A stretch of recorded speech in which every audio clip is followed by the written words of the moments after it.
Hey guys, just wanted to do a little update to let you know that I haven't forgot about you guys and I haven't forgot about the Corvette. So a little mishap happened and Vettenuts, who I usually order a lot of my parts from, they decided that they wanted to ship everything to my billing address instead of my shipping address. Now they want to avoid my emails and my phone calls, so I'm kind of frustrated with those guys. But anyways, the show must go on. I'm going to have someone ship the parts from my billing address to my shipping address. Get all that figured out myself, hopefully by this weekend. But in the meantime, I got a few things.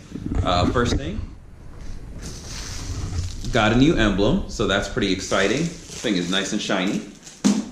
Got my door reflector for the passenger side, and I got headlight plugs. So when I do the headlight rebuild, I'll do that this weekend for sure. So if you guys are interested in that, be sure to stay tuned. And I also got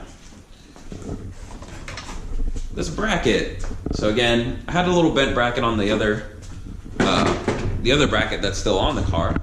So this guy right here, he's still nice and broke. So I'm gonna go ahead and swap that out, and I'll probably do that again, but I won't be able to get everything together till I get that foam absorber. If you guys are new to the channel, be sure to check out my last video so you can know what's going on with this Vette that I'm actually bringing back to life. So it's an ongoing project. I may end up selling the car, I may end up building the car. I haven't quite decided yet. But if you guys are interested, be sure to stay tuned. I'm going to do a couple more how-to videos on a couple more things on this Corvette and get it back up and running. I might even do the brakes this weekend. That's another thing that I got to do. So again, if that foam absorber doesn't come in, I got a couple projects.